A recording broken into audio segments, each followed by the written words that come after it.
WCN, we are back. Welcome and good morning, everybody who are joining us for the Wildlife Conservation Network Expo, wherever you are in the world, whether it be virtually or physically there in San Francisco. We are thrilled to be with you once more for this great event. Our team has found it such a treat to be joining you all. Last year was wonderful, and we are just so glad to be doing this again. I am joining you from, as you can see, the spectacular Ewaso River, where Ewaso Lions gets its name. This incredible landscape where people and livestock and lions and other wildlife all share this region. The lions that roam down below where I am, and lions all across Africa, are in trouble. They have disappeared from 92% of their historical range, and there are only about 20,000 lions left on this continent. In Kenya, this country that I love, there are only about 2,500 lions here. And the reason for this, in this context, in this landscape where the culture of pastoralism has kept lions roaming here for generations, their main threat is actually retaliatory killing, where when people go after them after they have gone after their livestock. And Ewaso Lions for the past 14 years has been working really hard to reduce this threat and all the other threats facing lions. And in those years, our lion population has tripled, and we have had a stable lion population here for over 10 years. Ours has also been the journey and the work of shifting power to each of the profiles of the conservationists that live here, whether they're warriors or women or elders or children. All of these people are the bona fide conservationists and the reason why lions are here today. We are here to tell you the story of carnivores, community, and courage. But we're not going to tell it in the usual way that we do. And this is going to be a little difficult for me because I'm going to have to show you a different side to myself. I have always used happiness and optimism as a shield. I use it to hide things. And it works. It works because, as Poppy from the Global Penguin Society has said many times, we as conservationists are merchants of hope. We're always there to tell the world that everything's going to be okay. But today I'm going to be channeling a different value. Courage. Courage to us means moving forward, acting, and speaking when we are surrounded by our fears. And it also means today telling you and showing you what some of those fears and some of that pain is. Even when my knee-jerk reaction is to show you the rosy picture of where we are and who we are.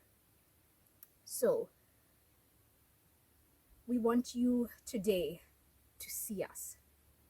And it's going to be hard, but I hope that you will find that it is worth it.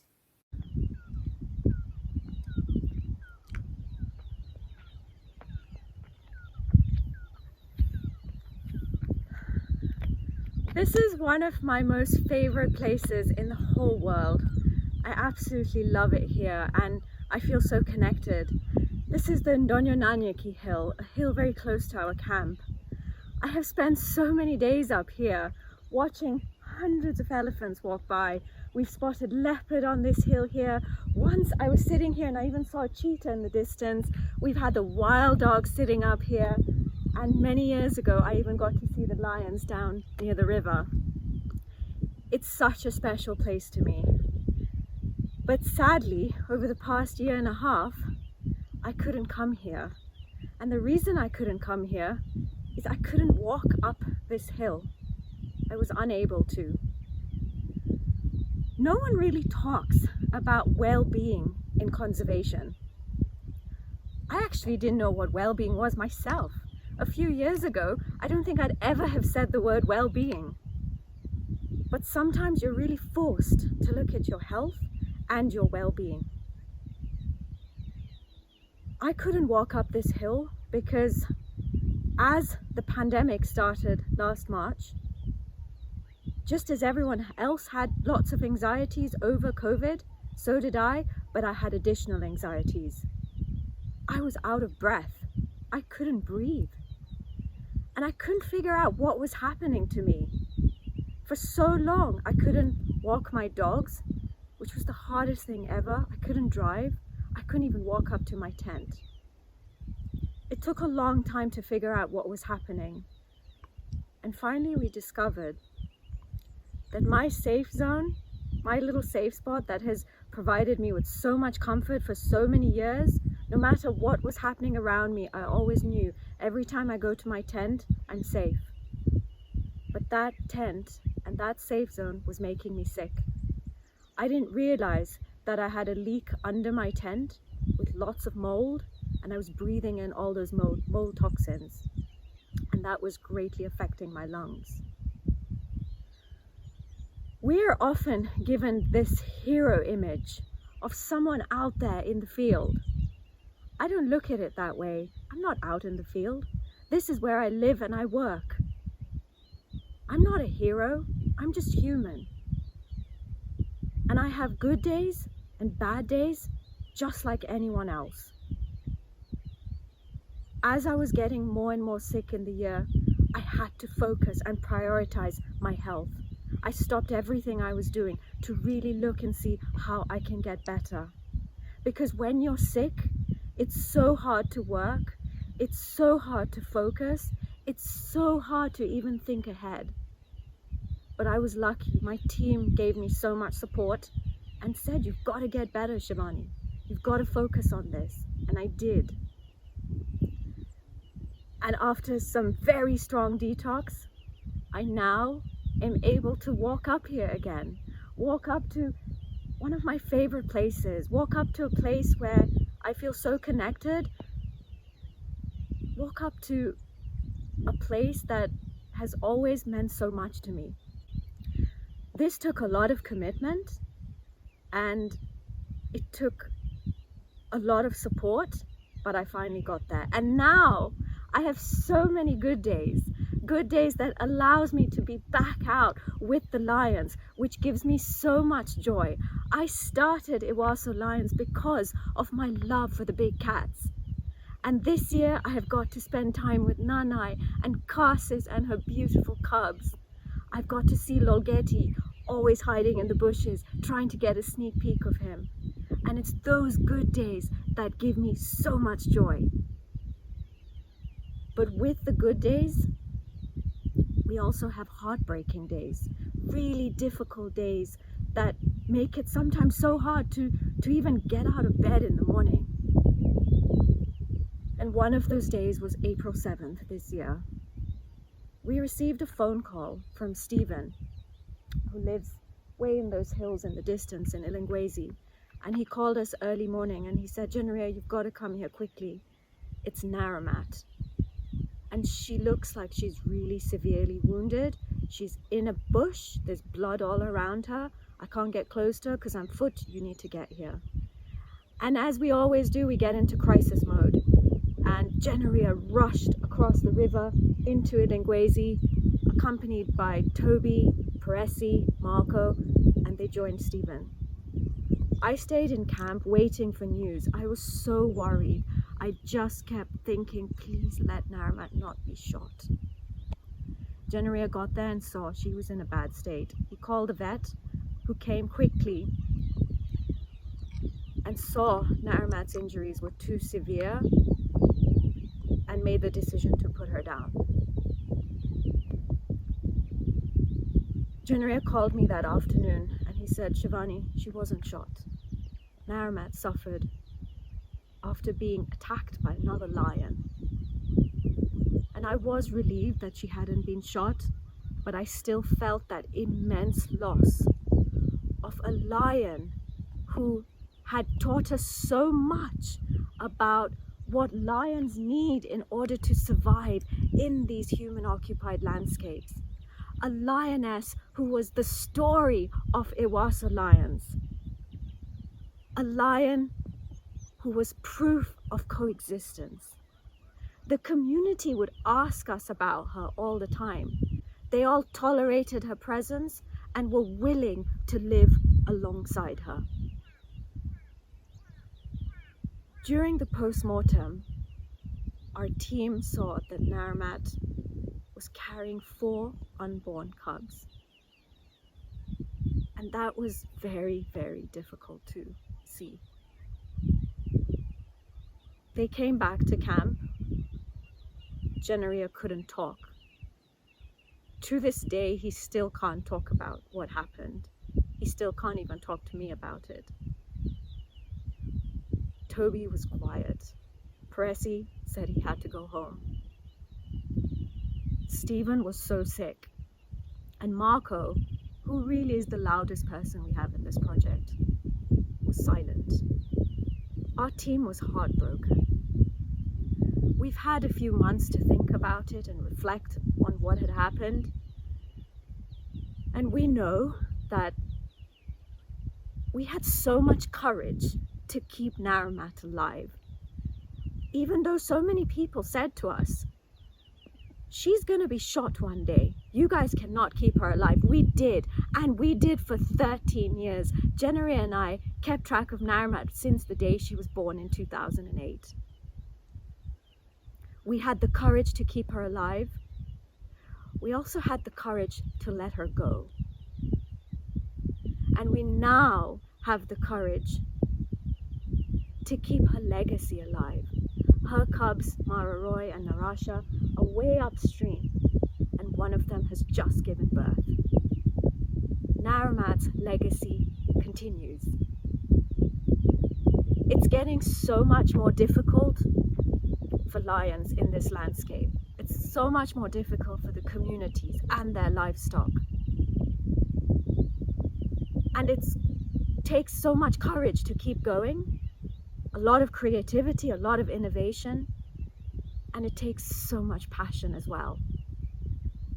This next person needs no introduction. He's no stranger to all of you at WCN. A person full of passion, Generia. Every day I tell you about lions in northern Kenya, but today I'm going to give you a different picture of how is the day every day to me. Every day is very different.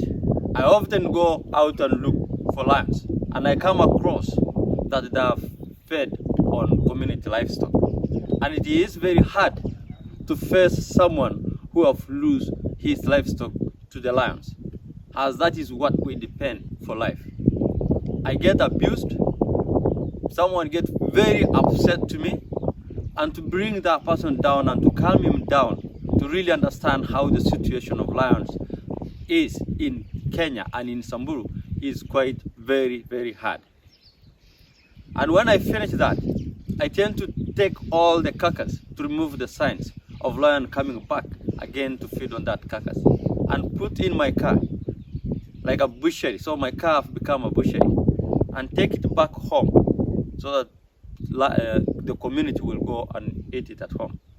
So it is very, very hard. I go through so many challenges saving lions. And sometimes I go out looking for lions, and I come across so many livestock who have been lost. And I try to save them, because saving those livestock toward lions is the same as saving lions. And I put in my car and take it all the way back to the owners. And last year, we saved about $25,000. That is the only livestock that we have saved for the lions, not to feed them. And that is how we are building the coexistence between people and lion. And something else I have been working on very closely to really build the relationship between my community and lions, especially the warriors, the new demographic group of warriors who have just joined our team from me being a junior elders, such as Calcian, Lekalkuli, and Lemarli. And it is very, very interesting to see how they have taken the ownership of this lion conservation, how have becoming like me. For example, Calcian is always out there with us who have been experienced, who have worked with lion conservation when we used to be warriors. And something very interesting, yesterday when Nanai was found, she was saying that please, don't let Nanai die. Please call the Fed, call KWS. And it is very important to me and very proud to see how my new warriors, mentoring them and really making lion conservation part of our life. And now there is so much going on. The life have really changed. There is so much drought that we have never experienced. I feel so much pressure on me that even sometimes I feel like, oh my God, this is so hard. I see the drought coming.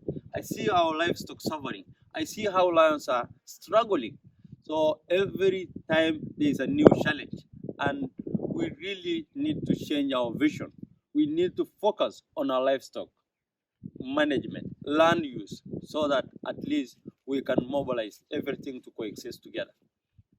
Because it will take a community to change the whole that, to bring our cows into that vision, so that community can see that if we manage our cows where they can graze, that way we can manage lion conservation. Jirali hapa Samburu imekuwa mbaya. Sasa kila kitu imeanza kukufa, ng'ombe na mbuzi. Kila mtu ya mama paka pahali alikuwa ameenda kutafuta malisho pale nyingine. Mimi nilihama hapa mpaka Sera. Na watu wote wanaona mbaya, hata mimi naona mbaya kwa sababu yangu hata inakufa, na unajua tunategemea hiyo mfuko. Mulisikia mwenzangu Friends yenye ameongea. Sisi kama Ewaso Lion tunajaribu na partner yetu kama Grave Saver Trust kujaribu kusaidia conservancies, community na parks na conservancy, kusaidia maji juu jelali imekuwa mbaya, mahali zingine hata maji imeisha. Lakini tuliona kama tunajaribu kusaidiana hivyo, tutajaribu kusonga mbele. Kama sisi wa Samburu kwa culture yetu hatuna mpango ya kesho, lakini kutoka saa hizi tumeanza kufanya mpango ya kesho. Kama vile mnaona Jelali, saa hizi hakuna nyasi, mimea zimekauka, hakuna maji, na kama hakuna nyasi hata simba itapata shida. Kwa mengi kuna hapa mwenzangu Mteli ataeleza zaidi ya hayo. Para bayo kira mama simba nukora bayo nikijaba ajikungo bigasinga sitangko bang sobat. Ashuku ngojet nushuku abang ngesi esoro onangang. Todo mabagal nga tunyondo konanya. Amukora dana miga dan ngojet miata bagine na siomanga yangang o konane kira matuda esoro ndo konanya. Niki nyota bayo abang ngojet ngop ajo bayo asobatun kopang pukundora ba community ajo ke bongop na itibera itana ke itibera tarote. Ora bagda tana lega ngai ngoja ngai doroto kor bebe ngojit no poko na mala ke yo me yo lo bagni jaje mala ngoji na mara ke baga ban tana ke tara matoro pe no mbanga yo grebi solo gasi mala mbanga gasi lo ngojit pa yo shugu nene ngwesi angosoro sana ngatunyo wele ngam kor baga mata ninjenda na mubu na bagu ngopang no mbanga yo nen tibiro geren ne be ngojit atwa Kora babulung kujitang, nol tiliga tasa tobo, nol darna na kujit. Nerga syaw lenye tongkolong, nenya syaw na kujit nasib. Nom mutumata ada apa inol kuroto ne guna baka baka tabul na kujit atu mungufu. Angin kora tangkara ke ikia ta nanguf na ntoka baka nikiyo na nikias. ewuon ake kiata nguvu nikiasie ilo kasi abaki etipika ilo tasat naa kitining'o apa yiok mion oleng metaa kitogorote oleng metaa tanamara apake iltasat arari enkata apake keetae apake entoki nikintodol naa ore naa amu kiara arari nikipuoyie ake aisho enkanyit nikipal naake naa kowuon ake kiata nguvu nikintibire okere metunyukore yie apake inakata vile apake nikiyieu yiok ng'oja aitabaya apa ng'oji nikitejo kintabaya mpaka metodua community pookin ajo kesupatu enkop teneitibiri. So a lot has happened since we started filming this video, and as you can tell, I am now miles away from where we first began. And I'm now reflecting on all of the pain and all of the struggles that my teammates have had to endure in these past few weeks. But I'm hoping that as you heard them talk about these crises and the challenges, that you also heard them talk about how they're planning to move forward. Montelli is going to rebuild, and she's going to do so with the help of the Mama Simba ladies and with the partnership of our great friends, the Grevi Zebra Trust, who, as you heard from Montelli, are the experts in restoration, and we so appreciate their support in helping us join their movement. Shivani is going to continue to focus on her health and the well-being of the entire team. And Jenaria is going to find ways to shift the perspectives of what conservation should be. The men are going to keep helping all the communities and families and wildlife and livestock through the midst of this crisis. And it is in there that we can find hope. This week I heard Chimamanda Adichie say that courage and hope are intertwined, and that acts of courage create hope, and there is nothing more essential to the human spirit than hope.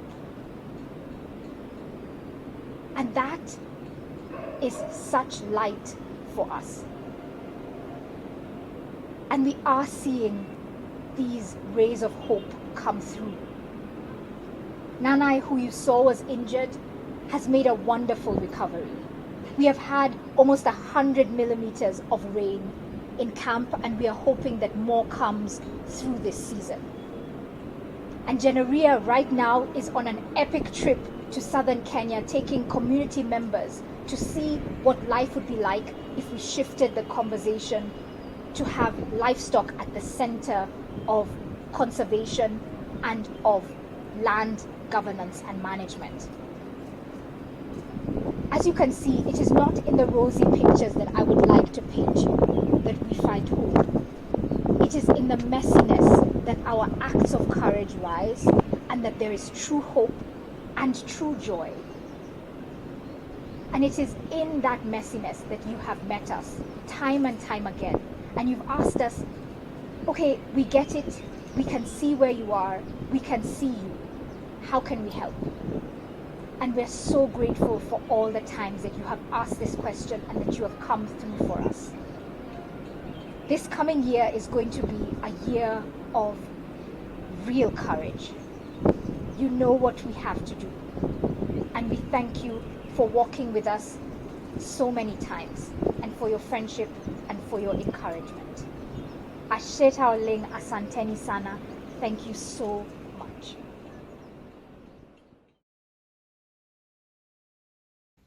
People always talk about collaborations all the time, but actually not so many do it because it's not easy.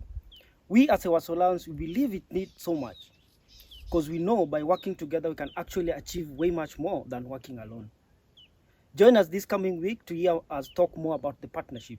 Shivani will be talking about Kura's Pride on Monday. I'll be talking more about research work on Tuesday. Sarah will be talking about our bioinfrastructure program together with Grevi Zebra on Wednesday. And Reson will be giving a courageous talk about race, power, and privilege on Thursday. Please join us.